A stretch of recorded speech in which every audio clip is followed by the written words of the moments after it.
Supreme court आजकल काफी action के मूड में रहता है। ये ऐसे ऐसे मुद्दों पर आजकल फैसला देने लगा है जिसकी फाइलें पहले सालों से धूल खाती पड़ी रहती थी। और अब एक बार फिर से सुप्रीम कोर्ट ने ऐसे ही एक सनसनीखेज मामले पर फैसला देने का मन बना लिया है।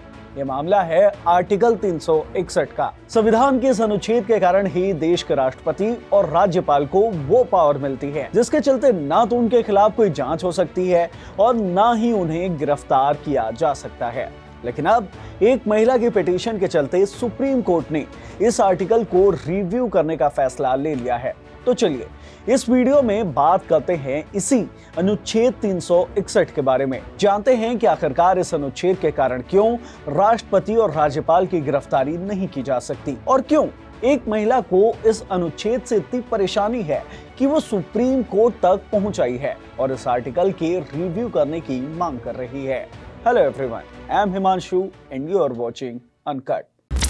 इस वीडियो में किसी भी मुद्दे पर बात करने से पहले आपको ये बता देते हैं कि आखिरकार ये आर्टिकल 361 है क्या और इसमें क्या कुछ नियम बताए गए हैं। देखिए, संविधान के अनुच्छेद 361 के तहत देश के राष्ट्रपति और राज्यों के राज्यपाल को कुछ छूट मिली हुई है जिसके मुताबिक राष्ट्रपति या राज्यपाल किसी भी अदालत के प्रति जवाबदेह नहीं होता है। इस पद के खिलाफ अदालत किसी भी तरह की कोई कार्रवाई शुरू नहीं कर सकती है। इतना ही नहीं, इस पद पर रहते हुए किसी राष्ट्रपति या राज्यपाल को न तो गिरफ्तार किया जा सकता है और न ही हिरासत में लिया जा सकता है और न ही इन्हें लेकर कोई भी अदालत किसी भी तरह का आदेश जारी कर सकती है। आर्टिकल 361 राष्ट्रपति और राज्यपाल को सिविल और क्रिमिनल दोनों ही मामलों में छूट देता है, लेकिन जब एक बार इस पद पर बैठा व्यक्ति इससे हट जाता है तो उसे गिरफ्तार भी किया जा सकता है और उसे हिरासत में भी लिया जा सकता है। लेकिन इस आर्टिकल के कारण राष्ट्रपति और राज्यपाल को मिलने वाली छूट कब खत्म हो जाती है, उसे लेकर लंबे वक्त से सवाल जवाब होते आए हैं। हालांकि इस पर पहली बार संविधान सभा में 8 सितंबर 1949 को बहस हुआ था,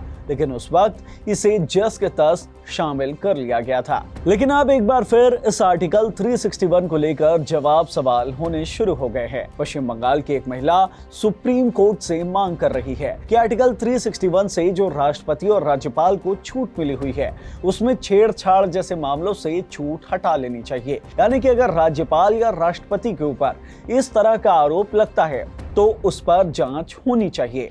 लेकिन सवाल उठता है कि आखिरकार इस महिला ने इस तरह की मांग क्यों की है। तो चलिए वो भी आपको बता देते हैं। इस साल मई महीने में पश्चिम बंगाल के राज्य भवन में काम करने वाली एक संविदा महिला कर्मचारी ने राज्यपाल CV आनंद बोस के खिलाफ छेड़छाड़ का आरोप लगाया था। महिला ने दावा किया था कि 24 अप्रैल और 2 मई को राज्यपाल आनंद बोस ने उसके साथ छेड़छाड़ की थी। अब इस मामले को लेकर महिला ने कोलकाता पुलिस में राज्यपाल के खिलाफ केस दर्ज करवाया था, लेकिन आर्टिकल 361 के चलते पुलिस राज्यपाल के खिलाफ किसी भी तरह का जांच शुरू नहीं कर सकती है। ऐसे में महिला अपनी शिकायत लेकर सुप्रीम कोर्ट पहुंच गई। महिला ने सुप्रीम कोर्ट से यह अपील की है कि आर्टिकल 361 के तहत राज्यपाल को जो छूट मिली है उसमें से छेड़छाड़ जैसे मामलों की छूट को हटा लेनी चाहिए, क्योंकि अगर इसमें डिले हुआ या पुलिस अगर जांच शुरू करने के लिए उस व्यक्ति के राज्यपाल के पद से हटने तक का इंतजार कर रही है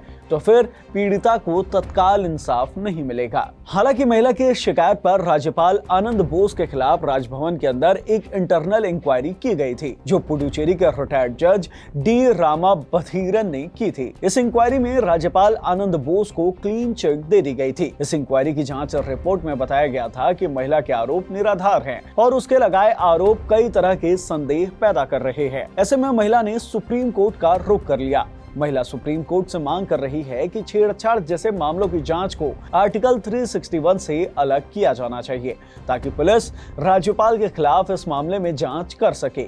और अब महिला की इस अपील पर सुप्रीम कोर्ट के चीफ जस्टिस DY चंद्रचूड़ की बेंच इस आर्टिकल पर रिव्यू करने के लिए तैयार भी हो गई है और सुप्रीम कोर्ट ने अटॉर्नी जनरल आर वेंकट रमणी से भी इस मामले में सहायता मांगी है। इसके साथ ही कोर्ट ने राजभवन की महिला कर्मचारी को अपनी याचिका में केंद्र सरकार को भी पार्टी बनाने को कहा है। वैसे आपको बता दूं, ये कोई पहला मामला नहीं है जब किसी राज्यपाल के खिलाफ इस तरह से आरोप लगे हों। साल 2015 में मध्य प्रदेश के व्यापम महाघोटाले में उस वक्त के वहां के राज्यपाल रहे राम नरेश यादव को भी आरोपी बनाया गया था, लेकिन मध्य प्रदेश की हाई कोर्ट ने साल 2015 में माना था कि आर्टिकल 361(2) के कारण राज्यपाल को पूरी सुरक्षा की गारंटी दी जाती है और इस पद पर रहते हुए इस तरह से जांच नहीं की जा सकती है। ठीक ऐसे ही साल 1992 के बाबरी विध्वंस मामले में आरोपी बनाए गए कल्याण सिंह के मामले में साल 2017 में देखने को मिला था। जब इस मामले में साल 2017 में सुप्रीम कोर्ट में सुनवाई हो रही थी,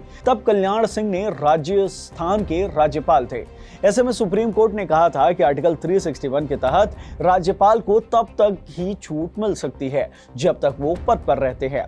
जैसे ही वो पद से हटेंगे, उनके खिलाफ कार्रवाई शुरू हो सकती है। ऐसे ही साल 2006 के रामेश्वर प्रसाद मामले में भी सुप्रीम कोर्ट ने कहा था कि आर्टिकल 361 राज्यपालों को पूरी छूट तो देता है, लेकिन अदालतें आरोपों की जांच कर सकती है। और इसी आखिरी के फैसले को आधार मानकर महिला ने सुप्रीम कोर्ट से अर्जी लगा दी है कि सुप्रीम कोर्ट इस आर्टिकल 361 का रिव्यू करे और छेड़छाड़ जैसे मामलों में जांच करने की छूट दे। इसके साथ ही महिला ने सुप्रीम कोर्ट में ये तर्क भी दिया है कि अगर राज्यपाल के पद छोड़ने तक कोई भी कार्रवाई नहीं होती है तो उससे अधिकारों का उल्लंघन हो सकता है और सबूत भी प्रभावित हो सकते हैं। अब chief justice D.Y.. Chandrachud, justice JB. Pardiwala और जस्टिस मनोज मिश्रा की ये बेंच तय करेगी कि किसी राज्यपाल के खिलाफ जांच शुरू की जा सकती है या नहीं की जा सकती है। तो चलिए अब सुप्रीम कोर्ट से इसे लेकर क्या कुछ फैसला आता है उसका इंतजार करते हैं। जैसे ही सुप्रीम कोर्ट से इसे लेकर कुछ भी जानकारी आती है वो हम आपको दे देंगे। इस वीडियो को यहीं खत्म करते हैं। इस वीडियो से मिली जानकारी आपको पसंद आई होगी तो इसे लाइक कर दीजिए, शेयर कर दीजिए। साथ ही हमारे चैनल अनकट को जरूर सब्सक्राइब कीजिए। धन्यवाद।